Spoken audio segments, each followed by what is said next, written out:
전혀 다른 뉴스 이어가겠습니다. 새누리당의 비박계 대표 주자이죠. 김무성 전 대표가 어제 지지자들과 대대적으로 취임 2주년 단합대회를 열어서 화제가 되고 있습니다. 무려 1,500여 명의 지지자들이 몰려들었다는 건데요. 사실상 이것은 전당대회를 앞두고 비박계 새몰이를 한 것이 아니냐 이런 진단도 쏟아지는 상황입니다. 박근혜 대통령은 어제 NSC 회의에서 사드로 정쟁을 벌이면 대한민국은 없다 이런 주장을 해서 또 파문을 일으키고 있는데요. 현재는 아셈 회의 때문에 몽골로 떠난 상황이기도 하죠. 오늘은 정부 여당 소식을 좀 종합해서 체크해 보도록 하겠습니다. 오마이뉴스 정치팀 이경태 기자를 전화로 연결합니다. 이 기자 나와 계신가요? 네, 안녕하세요. 이경태입니다. 아이고 목소리가 왜 그러세요? 아, 감기에 걸려서요? 아 네, 그렇군요. 여름 감기에 걸리셨군요. 네, 예? 그렇습니다. 뭐, 온열 감기 조심하셔야 되는 7월 감기에 걸리셨군요. 예. 네, 자, 건강 관리 잘하십시오. 예? 예. 제 개인 사정으로 음질에 차질을 빚게 되어 죄송합니다. 괜찮습니다. 저희 애청자들은요, 늘 팩트의 중요성 그리고 현장의 그 소식, 컨텐츠의 중요성이 있기 때문에요. 그 기자들의 목소리 상태가 안 좋은 건 별로 그렇게 크게 개의치는 않습니다. 내용이 중요하죠. 자, 어제 김무성 대표가 그야말로 대대적인 비박계 새몰이에 나선 거 아니냐 이런 진단들이 오늘 아침 조간 보도에 쏟아졌습니다. 현장 분위기는 정말 어땠습니까? 대단했습니다. 김 전 대표 측 추산으로 1,500여 명 정도가 운집했는데요. 실제로 원형 테이블이 132개 정도 있었고 1,556석 음, 정도인데 이마저도 다 앉지 못해서 일부 참석자들은 서서 행사를 지켜봤습니다. 음, 이 본래 행사는 2014년 전당대회 승리 2주년을 기념하는 행사인데요. 네, 멀게는 제주에서부터 올라온 지지자들도 있었고요. 음, 각 테이블별 소속이 적혀 있더라고요. 네, 살펴보니까 지역뿐만 아니라 중앙위, SNS, 직능 단체 등 당시 그 경선 음, 캠프의 활동 부문 참석자들도 있고요. 김무성 전 대표의 팬클럽, 뭐 음, 김삼호 음, 또 아실 텐데 네, 그 소나무라고 좀 눈에 띄더라고요. 소중한 나라 무성과 함께를 축약한 이름이라고 합니다. 아, 그리고 김 전 대표의 장인인 최치한 전 의원을 호르단 금암회도 눈에 네, 보였고요. 네, 뭐 여러모로 차기 대권 주자는 김무성이다. 뭐 이런 음, 분위기를 띄우는 자리였습니다. 사회자도 이 나라의 지도자는 누구인가 물으면 지지자들이 열성적으로 김무성을 연호하고 음, 이 무대란 별명이 있는데 이거를 좀 차용한 듯한 구호도 있었어요. 더 넓은 무대로 반드시 김무성 이렇게 외치더군요. 거의 대선 슬로건이네요. 더 네, 넓은 그렇습니다. 무대로 무성, 김무성 뭐 이렇게 했다는데 본인은 정작 굉장히 좀 열패감에 빠진 발언들을 많이 한 걸로 전해지고 있던데 집권 여당 대표로서 대통령과 각을 세우느라 병신 소리 또 참고 참았다 뭐 이런 얘기를 했다는 건데요. 뭐 이런 장애인 비하 발언 같은 것은 좀 어떤 맥락에서 나온 겁니까? 이 발언이 공식 행사 시작 전에 김 네. 전 대표가 그 팬클럽 김사모를 만난 자리에서 한 말입니다. 아하. 이 열패감에 젖은 발언이라기보다는 제 네. 생각에는 이게 어떻게 보자면은 그간 총선 패배의 책임은 자신이 아닌 그 청와대와 친박에 있다라는 것을 음. 강조하는 뉘앙스가 좀 더 강하다고 봐야 될 것 아, 내 같습니다. 책임이 아니라 청와대 친박 책임이다. 네, 그렇습니다. 예. 뭐 특히나 이게 대선 주자, 차기 대선 주자로서 음.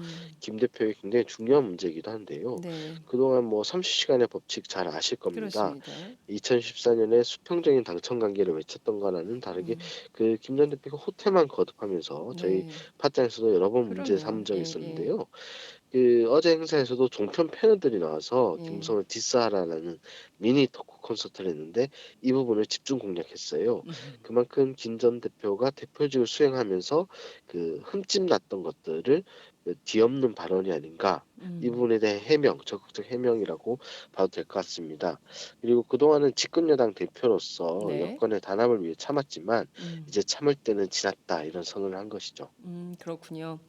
본격적으로 총선 패배의 책임은 친박과 청와대에게로 미루고 본인은 본격적으로 대권 행보를 하겠다라는 선언의 자리로도 해석이 될 수 있을 것 같은데요. 사실상 대선 출정식의 다름 아니었다라는 증거, 증표들은 어느 대목에서 읽을 수 있었습니까? 네, 일단 김 전 대표가 인사말을 상당히 그 정견 발표, 대선 출마 선언문 뭐 이런 느낌으로 많이 아하. 채웠더라고요. 뭐 네. 격차 해소를 위해 음. 그 새 대한민국을 건설해야 된다 뭐 이런 얘기도 있었는데, 네.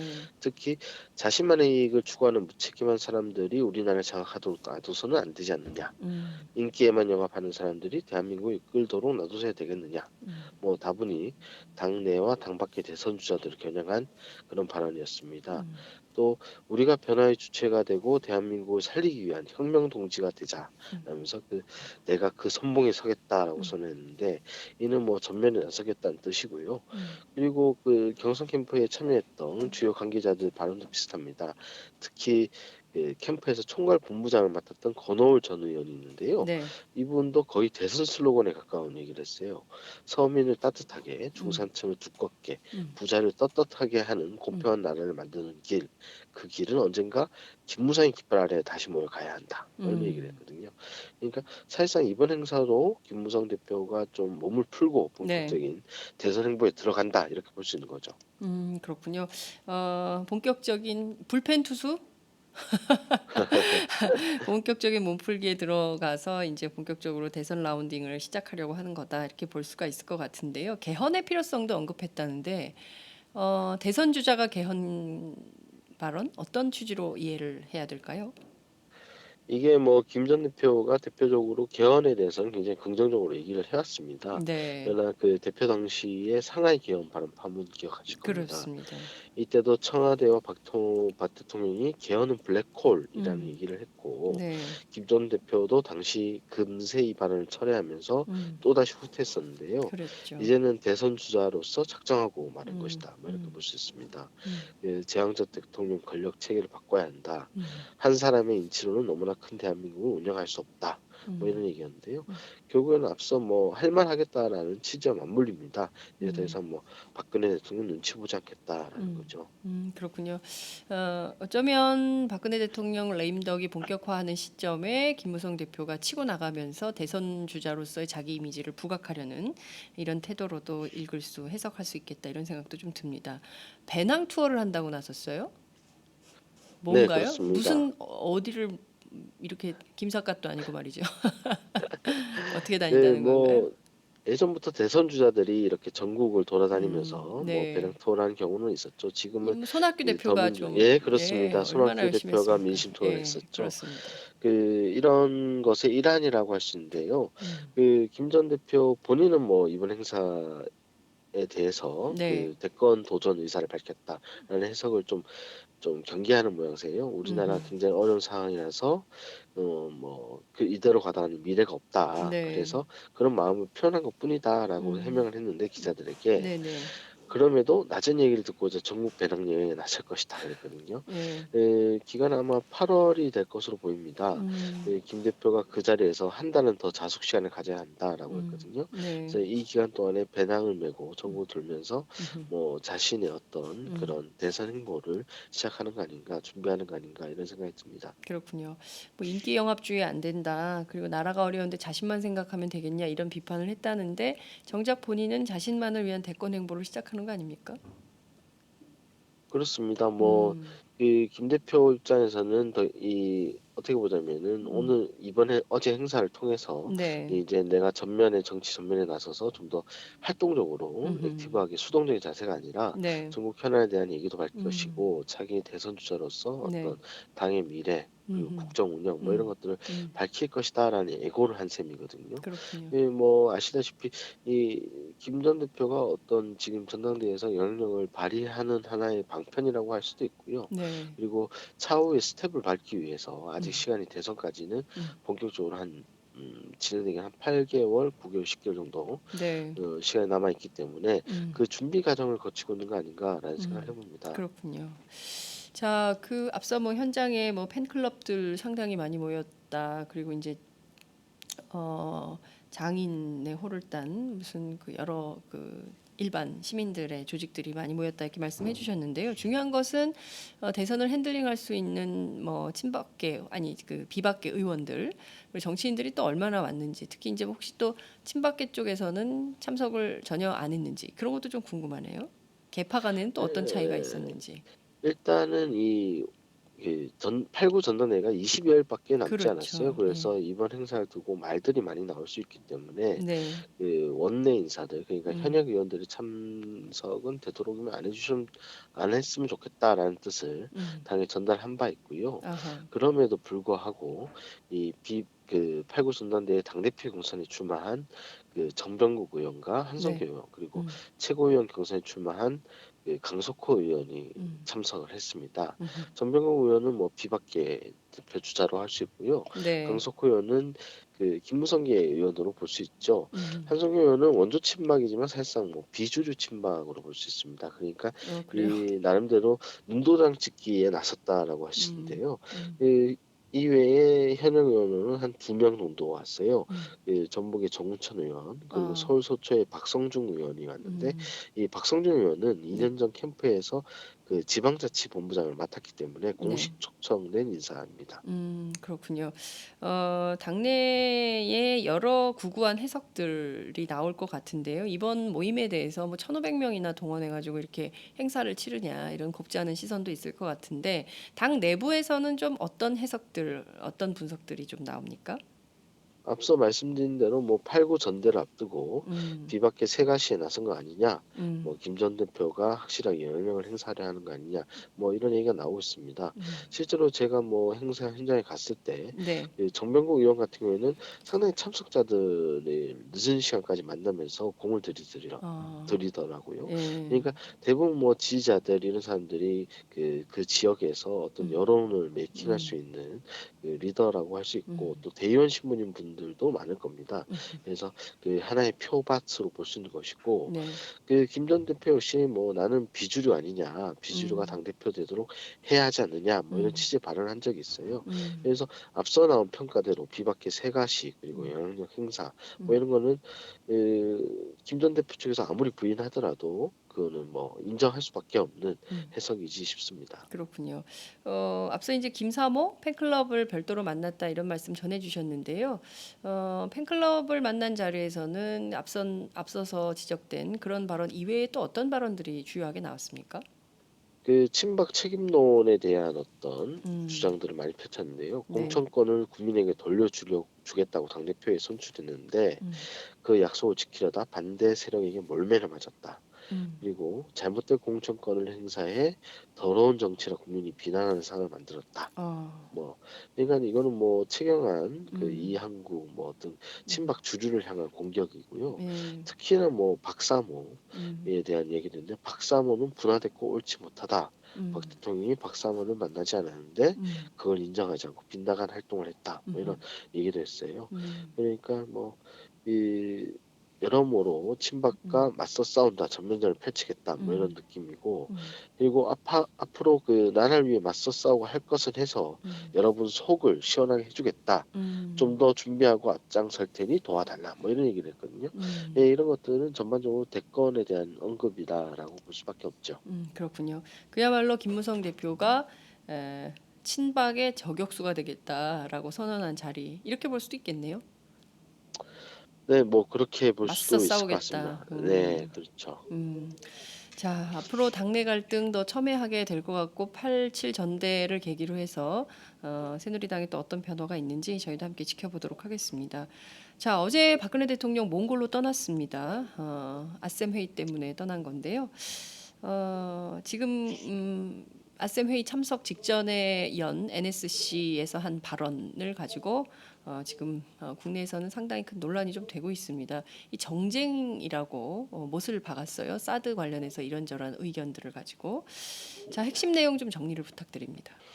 네, 박 대통령이 어제 국가안전보장회의에서 지금은 사드 배치와 관련된 불필요한 논쟁을 멈출 때라고 얘기했는데요. 그러니까 사드 배치와 부지 결정 과정의 불통 논란, 그리고 사드 배치에 따른 외교적 마찰 및 경제 분쟁 우려 등을 불필요한 사항으로 규정한 겁니다. 특히 아까 말씀하신 대로 이해 당사자 간 충동과 반목으로 정쟁이 나서 뭐 국가와 국민의 안위를 잃어버린다면 더 이상 대한민국은 존재하지 않는다. 뭐 이런 경고를 했는데요. 네. 그러니까 정부가 하는 일에 토달지 말라는 식인 거죠. 음. 뭐 여러모로 논란이 될 수밖에 없는 발언입니다. 그렇군요. 참 국민들은 답답합니다. 정부가 어떤 일을 결정할 때 국민들의 의견은 전혀 반영을 하지 않고 결정을 해놓고 결정한 다음에 어떻게 이런 일을 이렇게 결정하십니까? 라고 말하면 그 자체로 토달지 마라, 항의하지 마라. 이것은 정쟁이다. 그리고 세게 이제 명토 박아서 말씀을 하시기 때문에 국민들이 좀 어디 가서 이 답답한 가슴을 풀 데가 없습니다. 중요한 것은 지금 국민 안전을 상당히 강조를 했다는 거예요. 그러면서도 성주와 관련해서는 단 한마디도 언급을 하지 않았습니다. 그리고 무조건 사드 관련된 논쟁은 멈춰라 이렇게 주장을 한 건데요. 문제는 전문가들 사이에서도 이번 사드 배치가 과연 한반도 국방, 안보에 그리고 특히 북한의 핵과 미사일 방어에 도움이 되는 것이냐 이런 이론이 지금 제기가 되고 있는 상황입니다. 정치권 안에서 대통령의 이번 발언을 좀 어떻게 해석하고 어떤 의견들이 나오고 있습니까? 일단 뭐 박 대통령이 성주에 대해서도 얘기는 했습니다. 그 음, 성주에 대해서 설명했는데 부지도 다른 후보지에 비해서 넓고 평탄해서 그 안전하게 배치할 수 있고, 음, 그리고 뭐 레이더 설치 지점도 음, 주민들이 거주하는 지역에서 충분히 떨어져 있고 높은 고지에 있어서 음, 전자파 영향이 없다는 평가가 났다. 음. 그래서 전혀 우려할 필요가 없는, 우려한다는 게 이상할 정도로 안전한 지역이다, 뭐 이런 음, 얘기를 했거든요. 음. 근데 이 뭐 이 역으로 부분에 얘기한 거잖아요. 성주 네, 주민들의 의견과 정반대로. 네, 그렇습니다. 예, 특히 뭐 아까 레이더 전자파의 영향도 없다라는 평가가 났다는데, 예. 이거는 실제로 뭐 한미 공동 실무단의 미국 측의 어떤 평가인 거죠, 사실. 그렇습니다. 예, 예. 그리고 이 우리 측의 지금 조사는 하나도 성주 없었어요. 예. 성주 기지에 있는 그 쓰게 되는 사드가 배치되는 성주 기지 호크 미사일 그 예. 부지도 제 여러모로 언론 취재 결과 나오고 있지만은 그 부지가 그 사드 장비를 배치하기 위해서는 성토 작업이 더 필요해요. 음흠. 그러니까 그 박 대통령이 말하신 것처럼 뭐 확실하게 네. 적합하다 뭐 음, 이렇게 우리의 판단은 아직 서 있지 않는 거죠. 음, 야권에서도 당연히 비판이 나오고 있습니다. 네. 더불어민주당은 특히 불필요한 사항으로 규정 지은 것에 대해서 비판을 세게 했는데요. 네. 이러한 국가적 중대사를 정부가 국민과 상의도 없이 결정한다는 건 말이 되지 않는다. 음흠. 오히려 정부가 국민의 혼란을 부채질하는 거 아니냐 되물었죠. 이거는 말이 됩니다. 왜냐하면 그 배치 결정 닷새 동안에 계속 비밀주의로 일관하다가 각종 미군 기지가 있는 지역들마다 다 들고 일어났거든요. 네. 걸기대가 있고 시끄러웠습니다. 그렇습니다. 그러니까 오히려 제대로 된 준비를 하지 않음으로써 국내 혼란을 야기한 음, 것은 정부다. 음, 그리고 이 결정을 계속 밀어붙이면서 음, 제대로 된 소통 없이 음. 앞으로 더 큰 그 갈등, 국론 분열 음. 등을 야기할 수밖에 없다, 이런 생각이 드네요. 네. 국회 운영위 안에서도 여러 가지 질타가 쏟아진 걸로 전해지고 있습니다. 무엇보다 김관진 청와대 안보실장과 윤병세 외교장관, 한민구 국방장관 등 간의 이견 차이 이런 것들도 좀 지적이 되고 있는데요. 이게 지금 뭐 그 청와대가 뭐 특히 대한민국이 김관진의 나라냐 뭐 이런 비판 야권에서 쏟아지고 있는 걸로 전해지고 있습니다. 청와대 일방적 사드 결정 의혹에 대한 비토 이런 것들도 지적이 좀 되고 있죠. 그렇습니다. 뭐 더민주 기동민 의원이 김관진의 나라냐 뭐 이런 음, 얘기. 그러니까 사드 배치 결정이 안보적 측면만 고려됐다라는 아하, 부분인 건데요. 네, 그러니까 사드 배치로 중국과 러시아 등 주변 국가의 갈등이 예상되는 상황이기 때문에 네, 이게 안보적 측면만이 아니라 외교 경제적 문제점이 예상되는 상황인데, 그렇습니다. 모든 뭐 참모들이 김 실장님만 바라보고 있다라는 질타였습니다. 음, 실제로 뭐 한겨레 보도를 보면 네, 윤병세 외교장관은 이번 사드 배치 줄곧 반대 의사를 표했다고도 하죠. 네, 뭐 외교부에서 공식 부인하긴 했지만, 음, 뭐 사실 윤병세 외교장관의 입장에서 보자면은 사드 배치가 본인에게는 엄청난 그 곤혹스러운 과제가 될 수밖에 없거든요. 그럼요. 실제로 그 여당 안에 윤상현 의원조차도 음, 그 대정부 질문 때 네, 이 사드 배치와 관련해서 안보 논리가 외교 논리를 압도하고 있다. 음, 왜 외교 논리적 관점에서 봐야 한다라는 네, 주장을 펼치기도 했습니다. 네, 게다가 김 실장이 같은 날 운영위에서 네, 사드 배치 확정 시점을 6월 말쯤이라고 밝혀서 음, 한민구 국방장관은 위증 논란에 휩싸인 상황이에요. 어, 한 장관은 지난 5일 대정부 질문에서는 사드 배치 여부와 그 해당 지역에 대해서는 결정된 바 없다, 그랬죠. 보고받은 바 없다, 뭐 이런 답변을 했거든요. 네, 그런 점에서 어떻게 보면 김 실장이 모든 걸 주도하고 있다라는 인상을 지울 수 없는 거죠. 음, 뭐 비단 뭐 외교 안보 이 라인만이 아닙니다. 예를 들어서 애결이가 열리고 있는 상황이었거든요. 네. 윤석열 환경부 장관 같은 경우에는 이 사드 배치와 관련해서 환경영향 평가라든가 이런 우리 쪽의 주장을 좀 펼칠 수 있는 수장이라고 할 수 있는데, 그럼요. 예. 미군이 감해 사드를 배치하기 이전에 환경영향 평가를 1년 이상 진행한 걸 아느냐라는 예. 질의가 나왔는데, 예. 미국이 어떻게 하는지는 모른다. 국방부로부터 전달받지 못했다. 뭐 이런 답변을 했어요. 그리고 보건복지부 장관 정진엽 보건복지부 장관은 전자파 유해성을 검토했느냐라는 음. 질문에 정식으로 연구한 적이 없다라고 했거든요. 그러니까 이 어떻게 보자면은 안보 라인들은 굉장히 음. 앞장서서 이 사드 배치 밀어붙이고, 네. 나머지 정부 인사들은 여기에 대해서 아는 바가 없다라는 음. 정도의 음. 가날이 다르다라는 음. 한교안 총리의 설명이 있는데, 네. 그 복합적인 문제를 어떻게 이 정부가 굉장히 아마추어적으로 가고 있지 않냐 이런 생각이 아. 들 수밖에 없는 거죠. 예. 그러니까 지금 21세기 동북아 패권 질서가 바뀌고 있는 거 아닙니까? 그러니까 지금 미중러 3국 간의 패권 갈등이 심각해지고 있고 그 안에 사실 한반도가 작은 나라가 이렇게 살고 있는 거거든요. 그럼 이 나라의 운명을 어떻게 하면 평화적으로 잘 관리를 할 것인가에 대한 관점, 주권 국가의 관점에서 사드 문제나 또 대중, 대러, 대미 관계, 또 대일본 관계를 다 종합적으로 판단해서 결정해야 될 정부가 모르쇠로 일관하면서 서로 관할이 다르다고 한다거나, 특히 저도 이제 예결위 회의하는 장면을 제가 이제 현장에서 지켜보기도 했는데, 보고받은 바 없다, 뭐 계속 그런 얘기예요. 보고를 안 했다, 보고 들은 바 없다, 보고가 올라오지 않았다, 뭐 이런. 그러니까 그야말로 무책임하게 서로 떠넘기게 하는 식의 얘기를 하고 있다면, 그런 논의를 지켜보는 국민들의 마음은 얼마나 답답한지 이 점도 정부 관료들이 좀 알아줬으면 좋겠다, 이런 말씀을 좀 드리고 싶습니다. 지금 중요한 것은 사드 배치와 관련해서 국민의당, 정의당은 당론으로 정해서 배치를 반대하고 있고요. 더불어민주당 당론으로 정하진 않았지만 상당수의 의원들이 반대하는 걸로 전해지고 있습니다. 이런 야권의 공격과 관련해서 청와대는 지금 어떤 입장으로 일관하고 있나요? 청와대는 뭐 앞서 박 대통령의 인식과 그리 다를 바가 없습니다. 이 사드 배치는 북한의 핵미사일에 대한 자익적인 조치로 결정한 것이고, 경북 성주와 최적지로 여러 검토 결과 판단됐고, 그리고 이는 뭐 안보 사안이므로 공개적으로 논의할 수 없었다라는 논리입니다. 뭐 중국과의 갈등으로 경제적인 손실을 입을 수 있다는 여야 의원들이 공통된 지적이 있었는데도, 여기에 대해서 뭐 앵무새 같은 답변이 계속돼요. 뭐 음. 강석훈 음. 청와대 경제수석은 예단할 수 없는 문제다라는 말을 계속하고요. 네. 그리고 만약 그런 일이 있다면 케이스 바이 케이스 접근할 것이다. 뭐 음. 이렇게 얘기를 했거든요. 음. 김동 새누리당 원내수석 부대표가 좀 답답해하는 음. 그런 모습을 운영위에서 보이기도 했는데요. 네. 상당히 벽창호 같은 음. 상태라고 할 수 있죠. 정부는 대신 이 여론전에 힘쓰고 있습니다. 여론전. 국방부는 음.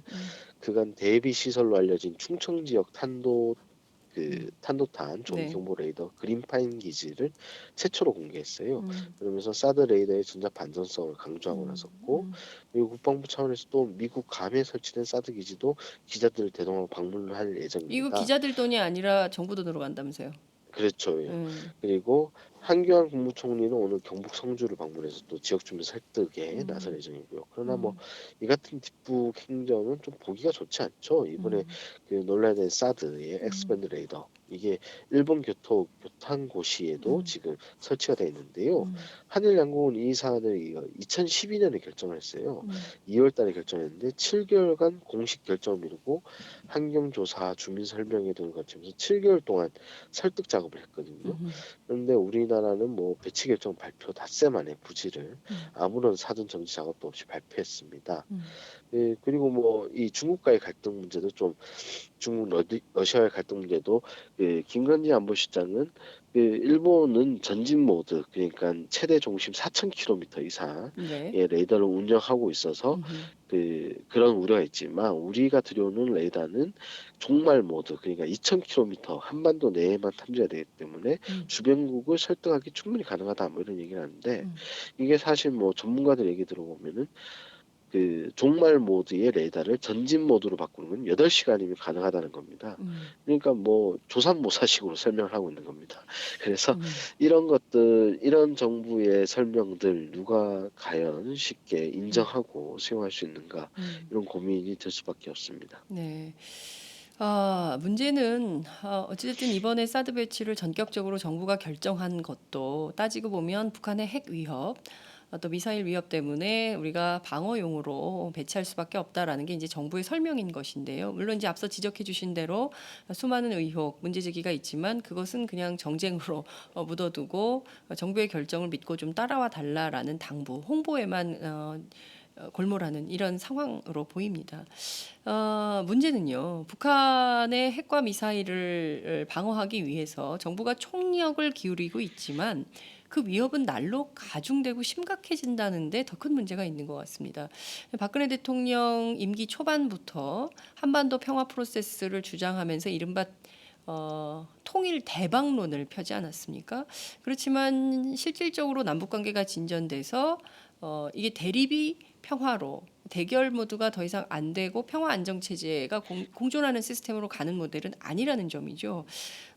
이 점에 대해서도 정치권 안에서는 비판이 좀 나올 것 같아요. 어떤 지적들이 좀 있습니까?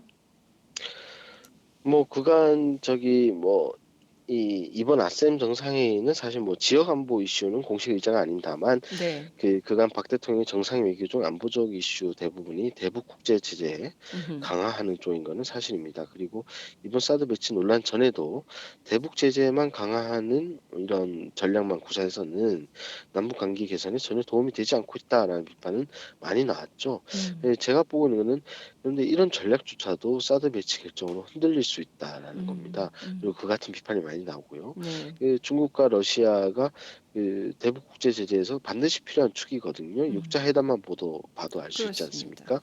근데 이들 국가가 사드 배치 결정에 반발하고 있고, 그 사드 배치를 통해서 한국, 미국의 MD 체제에 완전히 편입되고 있다는 것을 우려하고 있습니다. 음. 그러니까 소위 이렇게 되면 북중러대 한미일 구도가 공고화되는 음. 것이고, 결국 우리가 원하는 어떤 우리 정부가 원하는 음. 북한만을 따로 떼서 고립시키는 음. 그런 전략에는 배치될 수밖에 없습니다. 그렇습니다. 그래서 박 대통령은 이번 아셈 방문에서 이런 불만을 적극 불식을 시켜야 될 입장이에요. 음. 특히 중국을 좀 다독여야 될 필요가 있지요.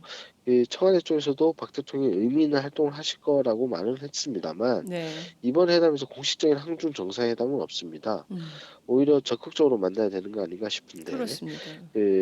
결국 뭐 비공식적으로 리커창 총리와 뭐 음. 어떤 한담을 나눌 것인가 뭐 이런 얘기를 음. 음. 보이는데, 어떤 효과를 가져올지는 음. 좀 예단하기 힘드네요. 네. 지금 상황에서 보자면 중국과 러시아를 이렇게 어찌됐든 앞서 말씀해주신 대로 한미일 군사동맹 체제를 강화하면서 이른바 중국과 러시아를 이렇게 자극을 해놓고 또 아셈 회의를 하러 몽골에 가서 중국과 러시아를 만나서 설득하거나 이럴 수 있는 상황과 처지 조건도 아닌 것이고, 결국엔 이것이 이제 경제 문제보다도 군사적인 제재 형태로 특히 러시아가 세게 나올 경우에 그거를 과연 우리 정부가 감당할 수 있는 능력이 있는 것인가에 대해서도 전문가들 사이에서는 회의적인 시각이 쏟아지고 있습니다. 굉장히 심각한 상황으로 한반도 운명이 흔들리고 있다. 이렇게 말씀을 좀 드릴 수 있을 것 같습니다. 오늘 말씀 잘 들었습니다. 고맙습니다. 네, 감사합니다. 저 감기 관리 잘하세요? 네, 감사합니다. 네, 오마이뉴스 이경태 기자와 함께했습니다.